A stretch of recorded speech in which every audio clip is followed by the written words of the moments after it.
Who would like to volunteer? Hi, I'll go first. Sure. My name is Dr. Noreen Templin. I'm at Butler Community College, which is in Kansas. We're near Wichita, Kansas. And my area of research expertise, I guess, has become developmental education, particularly English developmental education at the community college level.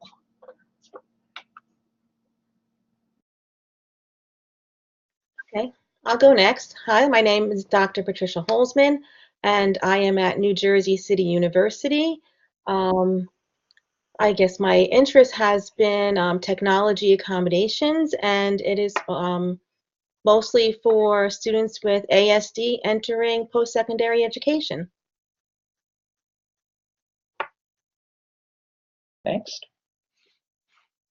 I got it. Hey folks, I'm Lindsay Hammond. I'm a third year doctoral candidate at the University of Georgia in the Institute of Higher Education, and I study mostly community colleges, public policy, workforce development, and stratification, and the way those four things intersect. Hello. This is Antigoni Papadimitriou, professor at Johns Hopkins University. I'm in Baltimore, local. My area of research related to higher education, organizational change, performance, leadership, and also with community-based participatory mixed method research. And I will explain more as soon as we will stop. And thank you very much for the invitation, and I look forward for our conversation. Same here. Okay, I guess I'll go next. I'm Lisa DiDonato, and I am an institutional researcher at Mount San Antonio Community College in Southern California. We're located just the very eastern part of Los Angeles County.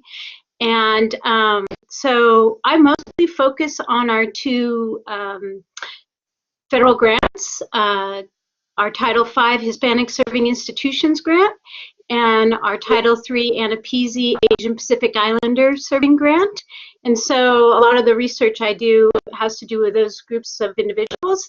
But in general, my research is pretty much about determining if the things that we're trying on campus to improve whatever with students is working. So. Thank you very much.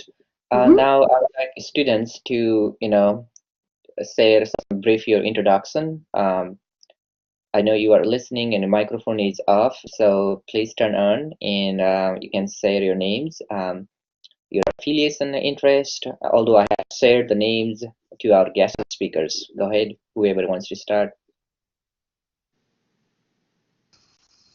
Hello, so my name is Carla Bailey, and I am obviously a student here at Morgan State University in the doctoral program here, and I'm really excited about this panel. I've been looking forward to it since I actually saw it kind of on the syllabus sort of, so I'm just really excited to kind of exchange and dialogue a little bit about mixed methods with everyone. Next.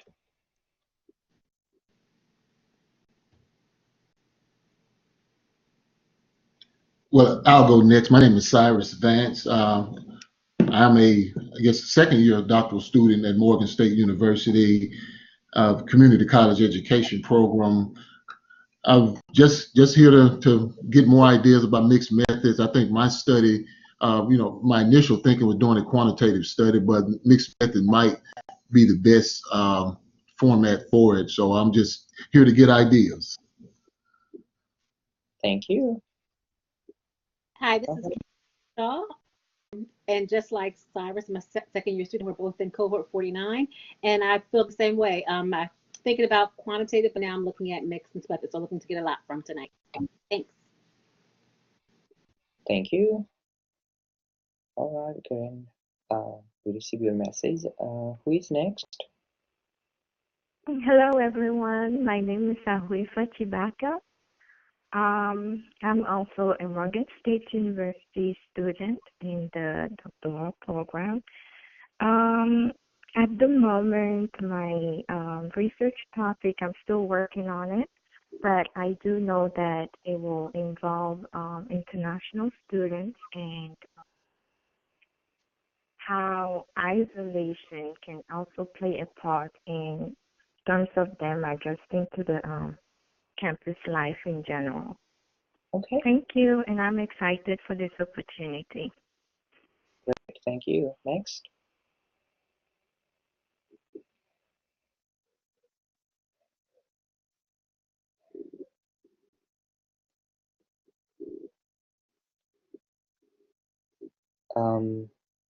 Guys, if you are speaking, unmute your buttons, microphone, so we can hear you.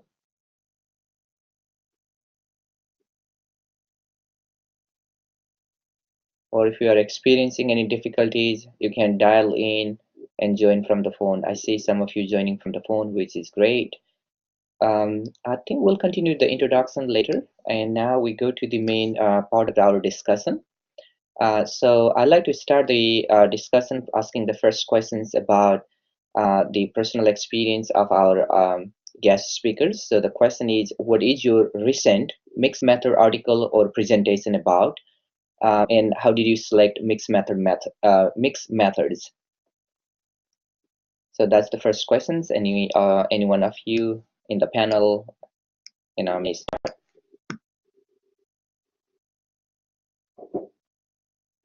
I'll start. Sure. Can you hear me? Okay. Well, as I said, my mixed methods was on technology accommodations for students with autism spectrum disorder. So I was interested in what technology accommodations were being offered, how they were being offered, how they were being evaluated, to pair students with these accommodations, and how this was happening and who was in charge of it. So I will say that I thought I was more of a qualitative person, and I did not think that my strengths were in quantitative, but once I had a clear topic, I knew I had to do mixed methods. I knew I had to find the what and the why, and the only way to do that, to get a full picture and a valid explanation of what was going on and how these topics were being covered, I had to do mixed methods. I'm not going to say that there was not some difficulties along the way, and you have to stay focused and stay on track and make clear points for you to follow through. But and I did select sequential explanatory, which also people would say generally that someone who's stronger in quantitative would select that, because you're doing your quantitative first and building your qualitative from that. But I needed to do a survey and then have interviews. So I knew that that was the way it was going to go. So sometimes your topic and really what you want to center on helps you decide what method you're going to use. Is that good? Is that enough? Someone else want to say? Much. Anyone wants to chime in? Hi, this is Antigoni. Yeah, I agree with the previous one. And I would like to suggest to all students, and also I like to remind ourselves that mixed methods means the research question dictates the methodology. Not because we would like to use mixed methods. We would like to see what we would like to examine. What is when qualitative research or quantitative research is insufficient to fully understand the problem. That's why you would like to use mixed methods, not because it's a trend, not because we would like to spend a lot of time. And you would like to take into consideration that mixed method is a time consuming. You need to have a lot of data collection analysis, either quantitative, qualitative, several designs. That means really you have first to understand the research, your research, the environment, and as well the research question. Currently, and I'm happy to answer several other questions if you have about the particular mixed method research. most of my studies so far dealing with mixed method research, and because I deal with several phenomena, strange phenomena, organizational phenomena, and I was very interesting to know several relationships between routines, let's say quality management, performance improvement could be student learning outcome assessment, and other university or colleges characteristics, and the environment of this particular organization. And for this particular purpose, I had to use mixed method research. Also, at the same time, I use a theory in order to explain those phenomena. That's why also the particular theory I use, organizational theory, neo-institutional approach, which state that what type of pressures organizations like colleges, community colleges, universities, other organizations, they feel in order to adapt particular practices, routines. That's, as you can see, and probably I can share some slides, I had so many factors. I have several layers. That's why my research question dictates the methodology. Currently, I'm working on another challenging project here in Baltimore, which is community-based participatory research, where we would like to see to receive perceptions from residents in one of the Baltimore communities about well-being, resilience, and safety. Another challenge program, another challenge project, and for this purpose, we use this community-based mixed method design. Thank you very much. Anyone wants to add? I'll go next. So the title, I have to look here. The title of our paper is The Road Taken and Not Taken, A Tale of English Developmental Education Mixed Method Study. So I'm a professor of economics, so by education, I'm largely a quantitative person, doing mostly analysis, not qualitative at all. So this was actually a research for my dissertation, and what I was doing is I was taking the English developmental students and finding who passed and who didn't pass, and what the difference was. Was there a statistical difference? So it was all quantitative. And while I was working on it, I got a phone call from my associate dean, and he said, "Who has the data on the students who are in English developmental education?" I said, "Well, I have that data because I'm working on it." And he said, "Well, I need that data because I'm going to do my dissertation is on a qualitative study on the reasons students pass. I'm going to interview students on who passed."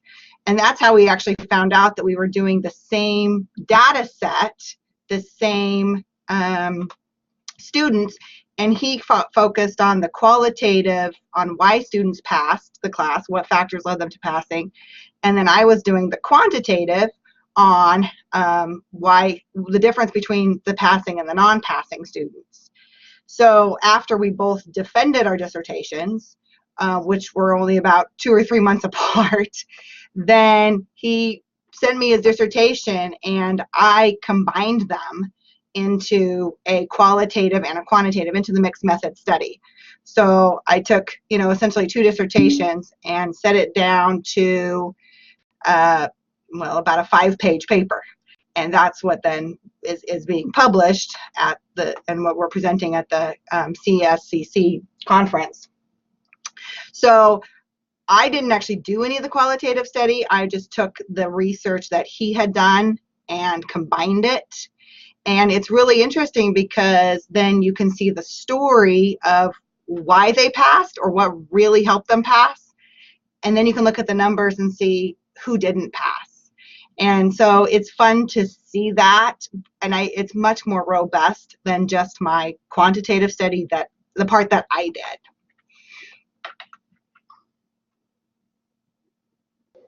So that's it. Well, I guess I can go next.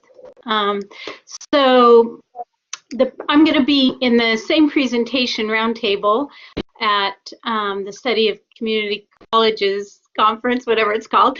But last month I presented also on mixed methods at the League of Innovations in New York conference.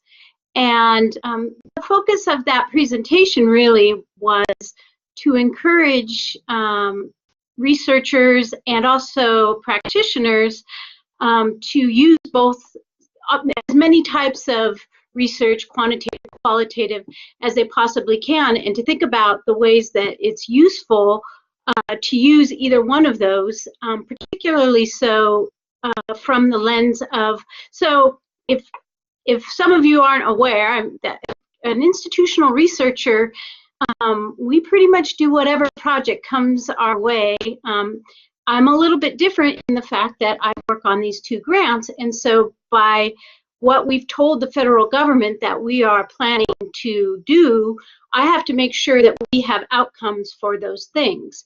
And so in particular, the Asian Pacific Islander grant that I work on, we have some qualitative outcomes like confidence and let's see, I think there's one about self-identity too. And then we're on our 7th year of that. So in the first 5 years, we had some other ones. So those require a little bit different kind of qualitative measuring amongst our students. And also the other part of my presentation was to talk to those who are in the community college and trying to maybe show to those that are above them and the funding sources that their projects and their programs are beneficial for students. And one of the things that I recommend, and I recommended in this presentation, is to use use both types of data, because one sort of data will speak to some people and other types of data will speak to others. So one of the things that we have found to be quite useful, especially amongst student services folks, are the more qualitative kind of things. Maybe a video, maybe an interview, maybe a story or something. They hear the stats, but it doesn't register as much with them. And then for those who have to figure out how much something's going to cost, those stats make a big difference. And so that, in a nutshell, is kind of where I'm coming from. Lisa? All right, I think that leaves me, right? Sure, yes.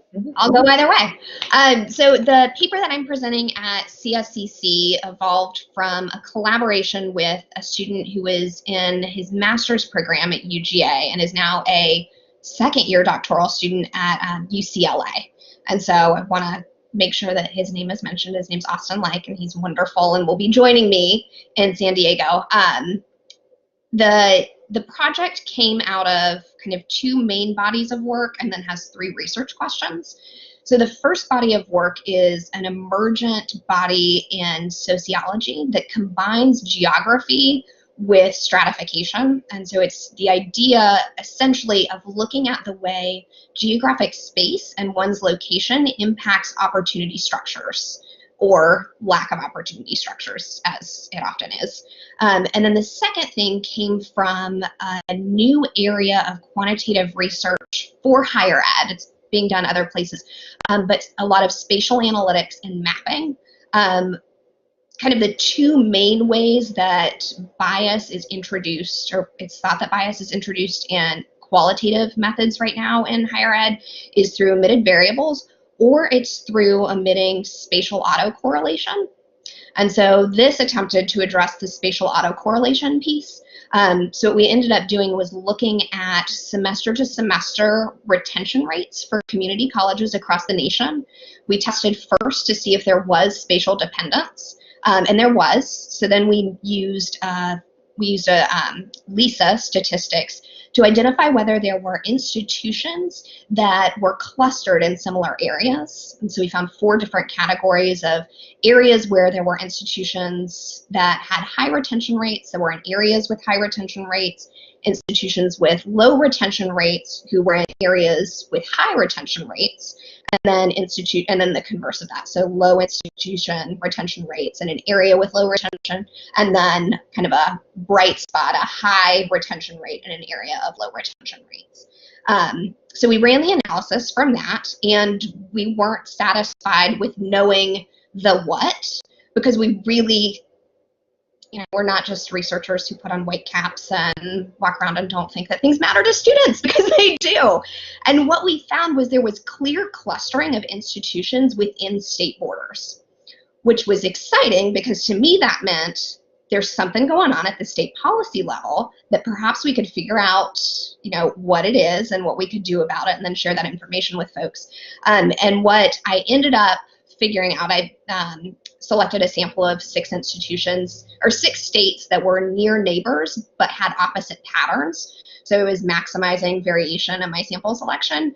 The only thing that emerged from that, and I looked at a wide variety of indicators from socioeconomic things, state political things, governance structure, organization. The only thing that stood out as consistent across the groups was that in states with centralized community college governance structures, they had high clusters of retention rates. Thank you very much. Yeah. Here we get a variety of responses, and which is nice, that it started our interest in mixed method research. For me also, my personal journey is something similar. I did a couple of articles using mixed method, but not knowing what mixed method was, because I was more interested in qualitative and quantitative nature of data. And in one of the research projects, I was asking students why they chose that particular college or university. So I did the surveys, and survey did not answer my all questions. So I thought, why not to go behind the numbers? Is there more than these numbers that I play using SPSS? So yes, that gave me an opportunity to look into both set of data and look into the deeper, bigger picture of the research problem. And as Antigoni said earlier, mixed method depends on based on the research questions, the need in the field, and there are many factors that may control the types of mixed method or the outcome that we get from the research. And also glad that this is also interdisciplinary or multidisciplinary in nature. It's noted from the economics or mathematics or organizational theory, education. Now it's spreading, which is nice, and I guess that could be one of the dreams of Dr. Creswell, when he envisioned the project. So I know we have answered some portion of our second questions, but I'm going to read it again, and if we have any additional thoughts, comments, we can follow up. The second question is, why mixed method, qual and quant, is important in our field, and how do you balance your expertise or experience using qualitative and quantitative study? Some of us may not be expert in both qual or quant. How you are enhancing your skills, or are you working in a team? How do you manage the skills or expertise in both areas? Anyone can volunteer? Sure. I'll go. I was not working in a team because my study was for my dissertation, so I was all on my own once. It was a cohort program, but once you start your dissertation, you're on your own. But I had something that, even though I think I kind of answered that, my quantitative being first and my qualitative being built upon that almost could not have happened, because I decided to do 2 middle states accredited states. I did all the public 4-year institutions and community colleges in New York and New Jersey. I sent my survey to the directors of specialized services at those institutions. That's 110 institutions. Thinking that was going to be enough, that I am going to get, these are professionals, I work for a university, I'm doing my dissertation on the topic of exactly what they do for a living, how they provide accommodations, technology accommodations to the students entering with ASD. I thought, well, maybe I will get 50. I did not 40, not 30, not 20. So now I have detailed IRB that is approved that I am going to send out these surveys. I am going to have the survey open for 3 weeks. On the second week, I am going to send out a reminder. I now have to go back to IRB and say, can I send out a third reminder? They said yes. Now I'm still not getting enough. Can I then add all of the middle states accredited states? I have to go back to IRB. They say sure, because I'm just trying to increase my sample. So I just wanted to show that it's not always what you expect is going to happen. So then I added Delaware and Maryland and Pennsylvania. I left out Puerto Rico and the Virgin Islands because that was not to right after Irma, and so obviously I excluded those places, and I still was not getting enough. So I had to go back to IRB and say, can I professionally beg? Is there a way that you will allow me? Because that's the only way to say it. I professionally begged people to fill out a 20-question survey that was extremely simple because it was what they did for a living. So eventually I got what my committee said was going to be enough, and then it was time, but people had to agree to be surveyed, to be interviewed, and I did not get enough people to agree to be interviewed at first because I had to interview people from four-year institutions and from community colleges because they would not want to be mixed. They would want their results to be separate. So again, I had to go to IRB and say, could I now again go back to the people who actually completed the survey and professionally beg again? And so this is the process. You might have to deal with IRB a multitude of times. It might not be like I send in my IRB. So please, my advice is send your IRB in as soon as you possibly can. So this way, when these roadblocks happen, you actually have enough time to get your work done. And eventually it all worked out, and the people who interviewed me, who were willing to be interviewed, were fantastic and gave me a wealth of information. But remember that one, as we discussed, mixed methods takes time because you're doing all of it, but also there might be these roadblocks, like I said, along the way that you might have to just change course a little bit, do some tweaking, and beg. Yeah, that's what I did. I begged. Okay. I can jump on. Yeah, I understand you very well. And maybe students, colleagues, they would like to know that there is a long story behind mixed methods, And I started originally I'm from Greece. When I started my dissertation, I started in Greece. However, I thought that, presidents, they would like to reply. I had high expectations. At the same time, it was I was looking for quality assurance, what happened and why universities adopt or not. At the same time, this particular topic was very provocative. I would suggest students, they would like to think about their studies a little more proactively, to see what others they think about your study. As researchers, and also students are researchers, and because I study in Norway, in the Netherlands, PhD students, they are junior researchers, they are not students. We would like to increase the response rate, we would like to succeed. However, we would like to explain in details the study. people, all participants in the research, they don't have the same particular interest. That means need to be proactive instead of reactive. In the beginning, when you develop your, in my case, actually, I have to move. I start my dissertation in Greece and I complete it in the Netherlands because people, they thought that I'm coming from the ministry. They didn't want to participate. And that's why it was a lot of issues. And then I decided to move from Greece to Netherlands to complete. And then that's why my study is a multi-level mixed method design. And I'm very happy that I did that one and not stay in Greece. Now, with I will share another example with my PhD student. He has a mixed method research about community of practice in high schools. However, this is a mixed method research. However, he's dealing with an IRB at Hopkins and IRB local at the school level. That means it's really time consuming.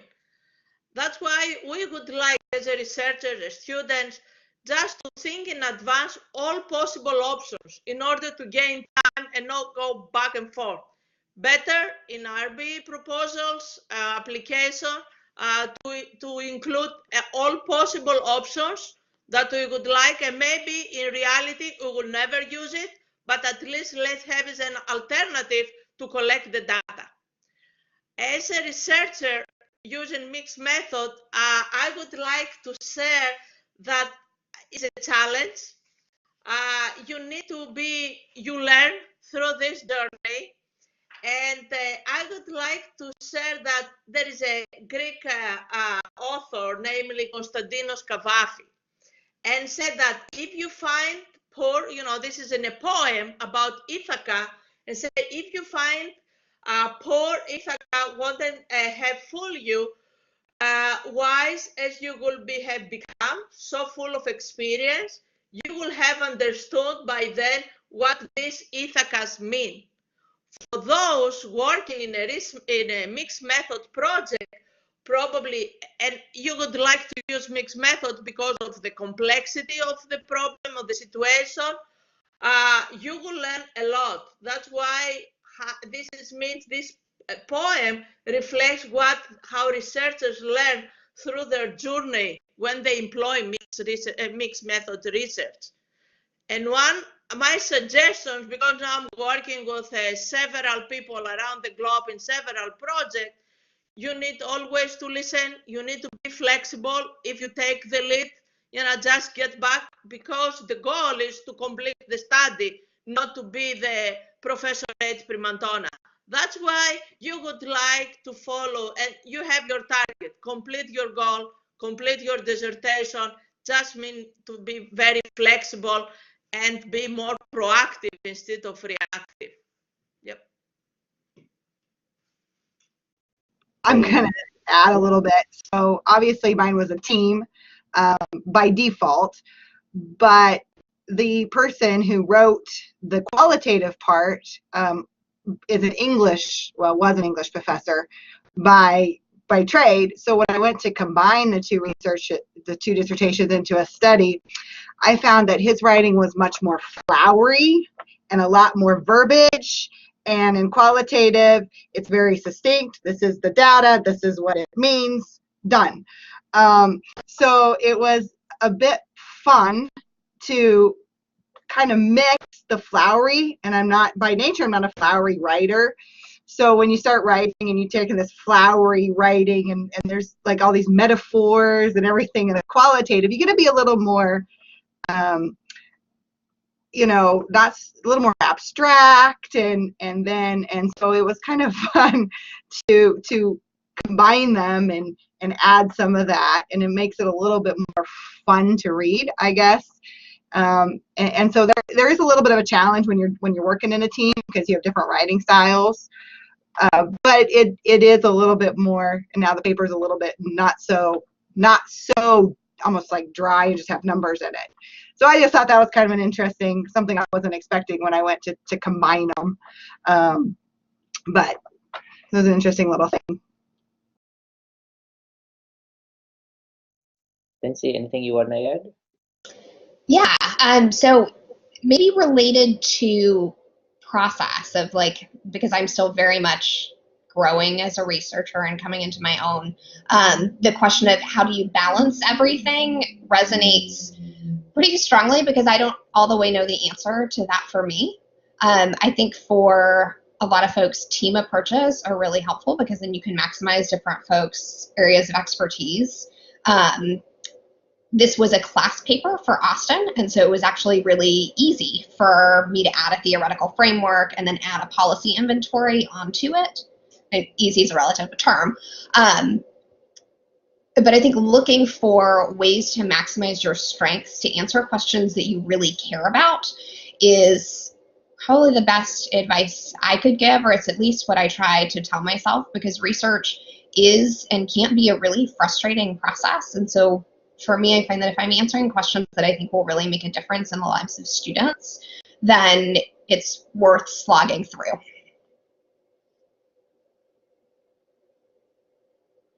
Thank you. Yeah, to add with that, my personal journey has been slightly different. I'm also more focused on quantitative research, so the numbers, SPSS, these are the much easier since I have done a lot in my grad school and is a part of the helping other doctoral students as well. So for me, the challenge was the integration, the mixing both qual and quant, how these questions are answered based on the responses I get from the surveys as well as from the interviews. So for me, the time-consuming process was for these interviews, transcriptions, coding, and then triangulating the data and those things. And sometimes I had to check with these members for the validity, reliability of these responses. So that was quite a bit, it took me for a while. But after doing a couple of research on qualitative research, and it was easy, and I found more interest in qualitative studies rather than quant. Studying this, listening the stories of the people gives me the better pictures of the topics and try to compare with the other scenarios. So after hearing all of you, actually this is a great. I was listing the some of the tips and suggestions that came from our discussion. So I highlighted 6 major point here. We talk about the sample size, how we can increase, and this is the number one challenge, and that's what even my doctoral student now are, encountering, experiencing this challenge. And then sample size in any online surveys is pretty low. It's 10% or less. And I happen to write one article on how to increase sample size on online surveys. And then second, IRBs, depending on the schools that we are in, some of these, IRB committees are very, challenging. They have a different timeline, and that may not work for our students. So IRB, that's also a great way to start ahead of time to do that. Then the another third point was the audience. When we write, we should have our audience in mind. It's not local, but also international audience in mind, so that our writing is global rather than local. The next challenge we talk about the the having a realistic project, a doable project, so that you can finish on time. Your goal is to graduate as a doctoral students, and once you graduate, you can choose any topic, any method approach that you like. And the last but not least, we focus on technical writing. Writing dissertation is very much technical writing, and many of us who are very good at fictional writing, writing in prose, this is something we have to keep that writing style away and then focus on technical, more detailed writings following the writing manual. I think most of us use APA, writing manual, and just focus on very technical writing rather than being now. So that takes us actually to the third questions that we were talking about here. And the third question has 2 parts. The first part is based on our professional personal experience. We want to know what are the issues that maybe need further research in our field. Some of us from higher education or organizational theory or economics or education. So in your personal experience, what are the topics that you suggest in community college particularly or in higher education? And I know 3 of you are attending the Council of the Study of Community College conference very soon, I guess next week. So I'd like to hear your suggestion that some of the topics that you think most important or quite demanding in our field. Then we'll have a second part of the question is your suggestion, some of the tips for our doctoral students who are interested in pursuing a mixed matter research down the road. Anyone wants to start?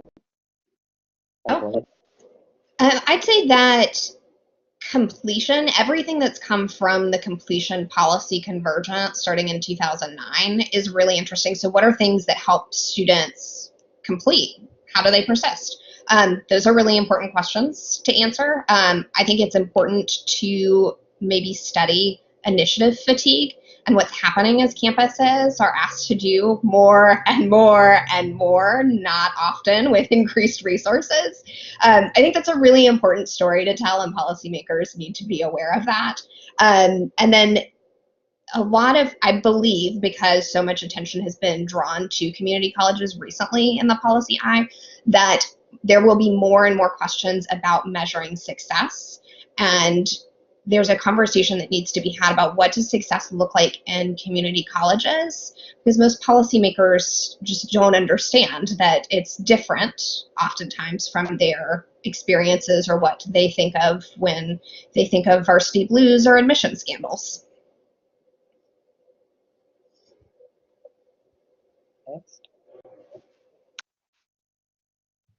I can talk. Yeah, very interesting thoughts. Yeah. For those in community colleges, even if I have an interest in higher education in general, broadly, not only because I see universities, colleges, all those organizations. And I would like to see a research project related with the differences between administrators in community colleges in higher education. What challenges they face and how they support. That means this is a comparative perspective project. This is going to be very interesting, and I don't think that there are a lot in order to compare means administrators, middle level or between universities and community colleges. What is the mission and how they would like to approach, what is the focus? Another study that probably means community college researchers they would like to pursue will be retention, of course, and graduation. Another area that really is very important, and this is my forthcoming interest, because I'm working a lot about the third mission of higher education, how universities, colleges connected with the society, and community colleges by design related to the society. That means I would like to see how those universities, how those colleges, what type of routine strategies do they have in order to connect community colleges with the society, the impact, how we can measure impact, how they contribute to the development of the particular community, either in Baltimore, in New York, in Los Angeles, in several countries. What is the contribution of community colleges to the local society, and what type of routines do they use? What type of collaborations? And this is my forthcoming research project, actually. And another area that maybe community research would like to pursue is about social innovation. And social innovation at community colleges doesn't relate to the employability, related to the development of the community. And those areas need to be, we have limited research in this area, how they connect it. And most of the community colleges students, after the graduate, also they're working at the same time. The majority, they said that they're full-time or part-time employed. That means how will engage them? How will improve this particular mindset in social innovation, in entrepreneurial? That means I don't see really a lot of differences between higher education and community colleges, because you would like to see how you can contribute to the society, how you can see these outcomes as a public good, and what it means for the student, and what it means for the output of the community college. This is, I would like to suggest just students, and I'm happy to hear about to think these more issues, how to connect colleges, community colleges with the society, and what is the impact of those institutions in the society. And also comparative perspective, what happened with different colleges, for instance, in different countries, low-income countries, just connect to see how we can just share best practices. This is the way how I would like to see more research on community colleges. And also those research questions require mixed method research. Awesome, thank you. There's a lot of research to be done in developmental education, especially at the community college level, because we have so many students that are coming in that cannot read, they cannot write, they cannot do math. You know, and there's a big push on, are we placing them correctly? How do we educate them? I had the opportunity to sub for a reading instructor, and they were supposed to be reading, and it was an eye-opening experience when these students, my first grade daughter could read at a better level than they could. And how do we educate them? How do we retain them? How do we complete them? What's success? Because for some people, it's a matter of they just have to know how to read. And, you know, ACT tests, so do use ACTs. There's a lot of study, research going on about GPA. You know, should we just place them by GPA? How do we educate them? You know, what if they're can't read, write, and do math? You know, and so developmental education is especially the community colleges, and I know like in the state of Kansas, the university level cannot provide developmental education. It is all done at the community college level. And California has just changed. They've just had a new policy where, you know, they're not allowing multiple levels of developmental education. So there's a lot of issues, a lot of research, California, a lot of research to be done in developmental education. And there's a lot to be done both on a qualitative and a quantitative side. And California also is good in that they have a lot of data, but there's a lot of data, but nobody's doing anything with it. And so, again, there's a lot of research. So if you're really looking for a research topic, developmental education, at the community college level, there's so many different avenues and so many different aspects that you can take.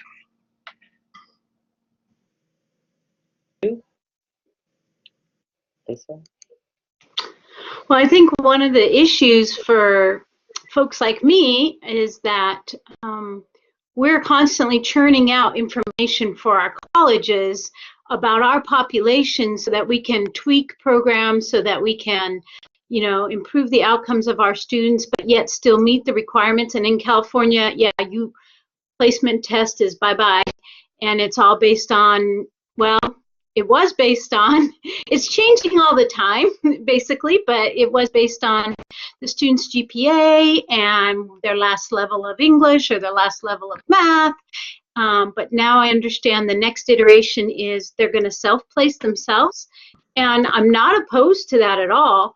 But part of the problem along with that is that we are also saying that we don't have any developmental students anymore. Somehow that's gone away. By doing this new placement, we now have all college-ready students, and we're reducing the number of our developmental courses dramatically. And so I feel like that you're right. I'm just agreeing with you that that would be great, because I think what's going to happen is we're going to see a whole bunch of people left behind and excluded. But one of the things that I think, so, we have a lot of data, but we don't get to publish very much because we're just always like, next project, next project, next project.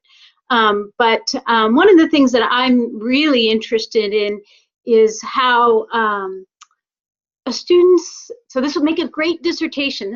I'm throwing that out there for you guys, how students' perceptions of themselves, what they come to education with, because, when someone walks in the room, like you see me, I'm a white female, right? And that may be the first thing you think about, but maybe I'm thinking about, my education level. That constantly follows me around. If you're in a profession where everybody has PhDs and you only have a master's, or you only have a bachelor's degree, or you don't even have that, you've just managed to just really work hard, you may always feel yourself being less because of that. And that, I think, affects people, what they come in with. And my example of this is amongst our Polynesian athletes that are part of our program in the Anapisi program.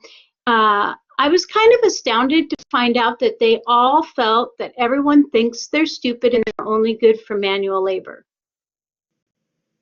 I was really shocked to figure out that that was their perceptions of themselves, because the only thing I ever thought when I saw them was, wow, they're really big, but I never put any kind of like intelligence quotient on them or anything like that. But they walk around all the time. We've been combating that in our program, but walking around thinking that everyone looks at them and thinks these things about them. And so that element of self and how that affects what we do, I think that would be a great dissertation. Maybe it's already been done. I don't know. Yeah, that's very helpful. Thank you. Patricia, anything you had to? Yeah, one thing I'd like to add is that speaking of the research that I did, and my focus my whole life has been on students with special needs, and I'm a big pusher of the use of accommodations, and whatever those accommodations might be, some of them as simple as apps, but finding the right and that fits the need of that student. So preparing to do my dissertation, I found there's really no research or very little research at the post-secondary level. So what is happening, and obviously students have to be self-advocates at that point. When they leave secondary education and they might have been using a variety of accommodations, they now have to self-advocate. So research on that, it's not there. Research on how to get students to be self-advocates at that point, to be able to say that this is my disability and I need help when they do not have an obvious disability. So if you're in a wheelchair, everyone knows you're disabled. But if you have autism and you are not on the spectrum where you are showing a lot of the outward signs of it, you can be navigating through a campus and no one knows. But yet you're silently suffering because you're not getting your needs met. So bringing students, I did not use students in my dissertation, but that is something that really should be focused on. So then I think the next leg would be, here I'm throwing that out to see if anyone has that interest, finding what students really feel they need to help push them to advocacy. I follow up for this one, really very important. And also, it's very important, not only about the students with special needs or with a special, means with several different needs. Need to see research and maybe support and share the data with faculty. That means they're going to the university, they have all those individual characteristics. Faculty, they don't know anything. They don't know how to help them. That means, what is the expectations? This is about confidentiality. However, at the same time, if I don't know what students do I serve, how will support better? Even at the online learning, even at face-to-face or hybrid, whatever is that. That means I don't know how I will change the process, because the process is there. Means student affairs, they don't share data. How as a faculty, I will know that 20 of my students, do they have special needs? If they don't tell me, means, and if it is not visible. This is a study that we would like to have, and maybe to introduce policies, to change policies. This is the most important, because otherwise it's not about support services, student support services. It's how faculty support those students when I don't have any data. How I will know if one of my students is dyslexic without told me anything? That means this is impossible, you know, and I never study, means, and I'm not a magician to realize the needs of the student.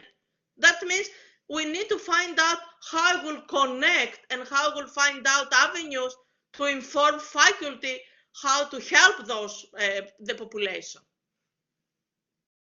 I'm going to add to Appreciate that, that. because faculty perception, I am a faculty member at a community college, and I had my first autistic student, well, about 2 semesters ago, and I was totally unprepared. I knew the student was autistic, but there were times when the student would come into my office to talk to me and would stare off into space.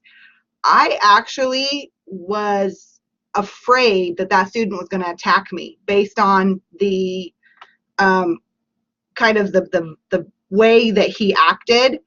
And so when you're talking about, you know, autism, and, you know, faculty are not prepared for any mental health issues that our students come in with. And I think that's a lot of research too to be done there, is how do you, what perceptions do faculty have on students with mental health, with autism? It was a different experience for me, and I had to totally change the way I performed the class for not only my safety, but for the safety of the students around me.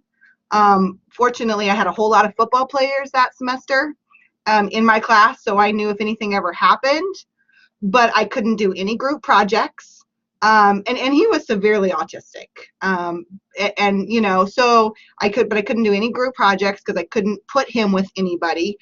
He would stand up in the middle of class and stare at the clock. You know, and so we had no resources to teach me what to do. You know, I went to we have a disability services, and they're like, oh yeah, he's autistic, he's harmless. I'm like, okay, maybe, but you know, I don't feel that as a female. And so I think that there's a lot of research to be done on what, especially at the community college level where you have no resources. You know, how do we, as you know, how do we teach because the professors know their topic, they don't know their, you know, how to deal with students with any type of mental health issues, and that's become a big safety issue too, I think. So those are some also kind of add to that. Yeah, safety issues, I agree, totally agree. I have personal experience, and I was, you know, means, yeah, it is a shock, you know, you don't expect all those, and I expected more honesty between student affairs and faculty, you know, you don't leave them alone. Thank you. These are, yes, the very sensitive topics and hard to understand or, you know, use in our everyday life. And I can totally feel it.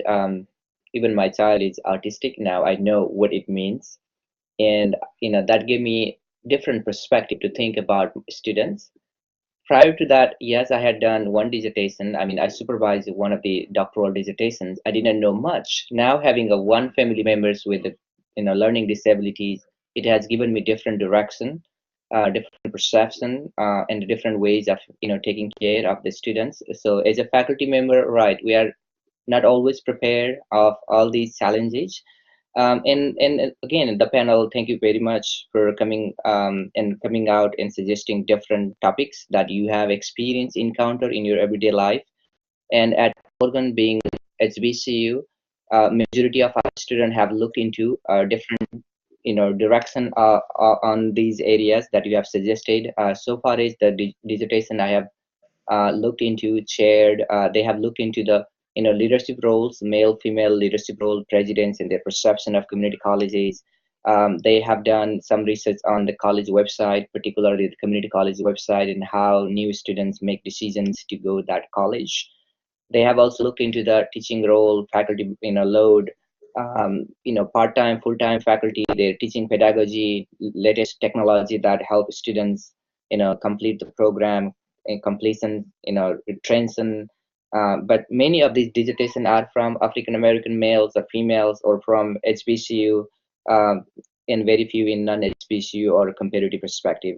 And the one of the topic Antigoni suggests employability of the students or the programs, which is also very important. And few students I think in the program have done, but not a lot related to developmental education or other areas that we have talked, particularly the learning disabilities and then support services available at community colleges. So again, thank you, appreciate it. We have reached almost the top of the hours. In the last few minutes, then we'll take the student questions. I know they have been waiting for so long. Any one of you have questions, please turn on your microphone and feel free to ask questions to any of our guest presenter. And I know we have an excellent panel of 3 from community college, 2 of you from community college, and 3 from higher education, including 1 doctoral student who is in the 2nd or 3rd year of the program. So I think this is a really balanced panel. Now, time for questions. Please turn on your microphone and Carla, please. Hi. Carla, please. Yes, hi. So this is Carla. And first of all, thank you so much for sharing your experiences and your ideas. It is so valuable. This is so wonderful. Thank you so much for that. The question I have is, of course, pertaining to mixed methods. And when talking about mixed methods, one of the criteria, I guess, in order for the study to be mixed methods is the integration of the qualitative and quantitative data in their results. And so since I have not done a mixed method study, I'm really not intimidated, but really interested to see how that integration really works and if it's as challenging as I think it's going to be. Because I know, especially you, Dr. Templin, when you talked about you did the quantitative and then your colleague did the qualitative and then you brought it together. Like, how was that experience for you? I'm just wondering how that integration is going to work. Yeah, actually it was quite easy because the thing was we used the same data set. So that's where we came from. So, we had a set of we did 1 year, and so we had, like, he did so he took the set of students, and then I took the same set of students. I mean, it's essentially what we did. So the integration was actually really easy because you're using the same data. You're using the same set of students. You're not using, when you're doing a qualitative and a quantitative, you're not using, this set of students over here, and then we're going to do this set of students. So it worked really well because it was the same set. And so just going through and integrating it, basically the lit review was exactly the same. Like, we did our lit reviews separately, but then we compared them, and we used pretty much all the same sources. And so our lit review was almost, and again, we did them totally separate. We didn't collaborate on our lit reviews because we did our dissertations totally separate. We just happened to know that we were using the same data set. So when I brought them together, it wasn't that hard because the lit review is exactly the same, or very, very, very similar. And then you just said, well, here's the qualitative part, and then here's the quantitative part, because it was the same data set.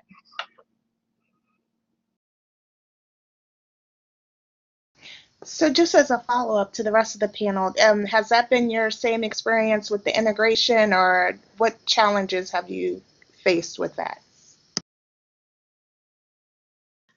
I think it's kind of fun because you get results from these two separate things, and at least for me, mine was explanatory sequential, and so I had the what, and I wanted to know maybe the why or the how or what could explain that, and so I got to put those together and more so tell a story. And so depending on the way that the research design you pick for the next methods, that will look different. But it was really nice to be able to answer a more full pictured question and be able to say, here's what I really think is going on, and then here are my questions for future research, instead of saying, I did this this quantitative study and someone really needs to go and do the qualitative follow-up, because I land in that space so often. I agree with Lindsay because I think I found the same thing. I was surprised by my quantitative results and why these things that I thought might be happening at both the four-year institution level and the community college, and they weren't. But at least when I got to the qualitative part, I got to hear the reasons why they weren't happening. And of course, a lot of it, as for people who work in higher ed of any kind, funding was basically the answer. Cooperation with the powers that be, all of those things. So I could have judged it one way by the quantitative, saying why aren't these people doing this? And then that would not have been a full picture. So it did blend easily once I had the whole story. This is a really nice question. Thank you for this question. And as soon as you complete your project, you know what is satisfaction. However, in the beginning, it's hard to realize how those integrated. That means my suggestion is to read some articles from journals like Journal of Mixed Method Research and focus on the methodology and what other researchers they did related to their research project. That means when you review articles or book, just focus on the methodology and try to, especially in published in a Journal of Mixed Method Research, because there is a need in those particular articles to highlight how you integrated, what policies, what practices, what challenges or limitations. That means I will suggest find out what area of topics you would like to consider, and then try to read several articles and to see how those researchers, they integrate the results, especially in a published author. There is a challenge as when there is no consistency. And then you have to develop another project in order to find out the inconsistencies between quant and qual research. And yeah, this is also another challenge in a multi-level studies, what several times happen. And maybe this particular challenge dictates that you need to have another type of study with either to have some additional, either with focus interviews or focus group in order to see why there is inconsistency between those two data. However, in the beginning, I will suggest just to have a look of in methodologies of several mixed method studies. This is really, and you learning when you're doing. This is always how you can explore those challenges. Great, thank you so very much. Do you have any other questions? We can take maybe one or two more questions.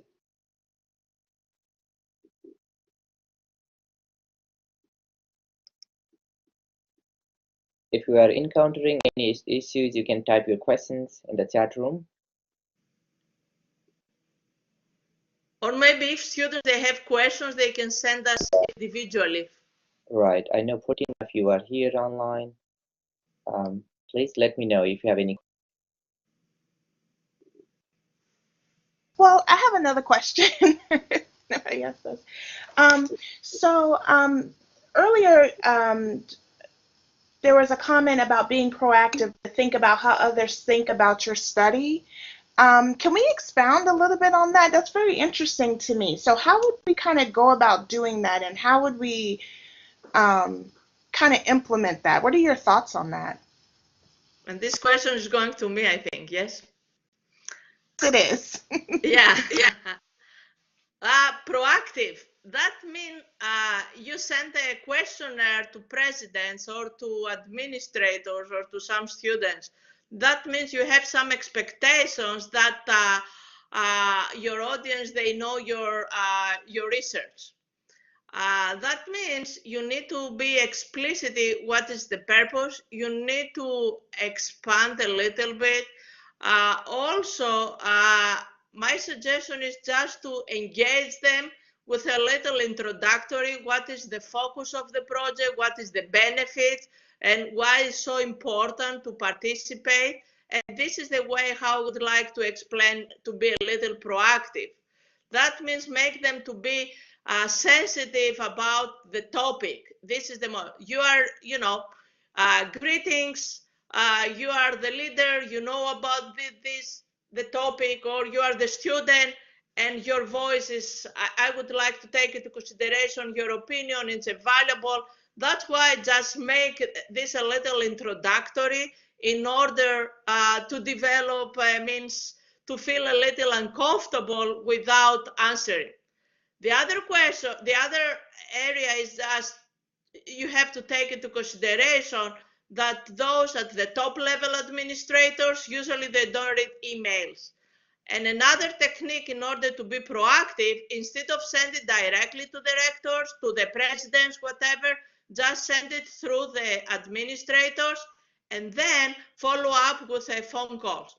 Become a friend. They call dog keepers, all those, and become a friend, and they will help you. Just be honest. I need your support. Always administrators, they can find, just time to talk with the president. Can you see that? Don't expect that because you sent an email, they will read. They don't read emails. Think about that. That means you have to find another approach in order to approach those top, especially CEOs, whatever is at the top. And as of your student, make them to feel very comfortable with your questionnaire and make them to believe that the leaders and they know, and there is a subject experts. And then with this type of technique, you are more proactive in order to make them more accountable to reply. And also I have I can talk about hours about how to develop, because most of my studies, I have a high response rate with several countries and with several positions, but I spent enormous amount of time. Yeah. Thank you. Thank you very much. We would like to stop here. Again, appreciate all the panelists, coming out this evening and speaking with our students. And the Morgan has a policy to invite one, expert from outside to serve on the committee, doctoral committee. If you are interested, let me know. I'm more than happy to invite to join our faculty as a, committee member to serve on the dissertation. And again, thank you so much. We look forward to collaborating on some of the projects down the roads, and wish you all the best for three of you who are attending CSCC conference soon. Again, thank you. Thank you. Have a good night.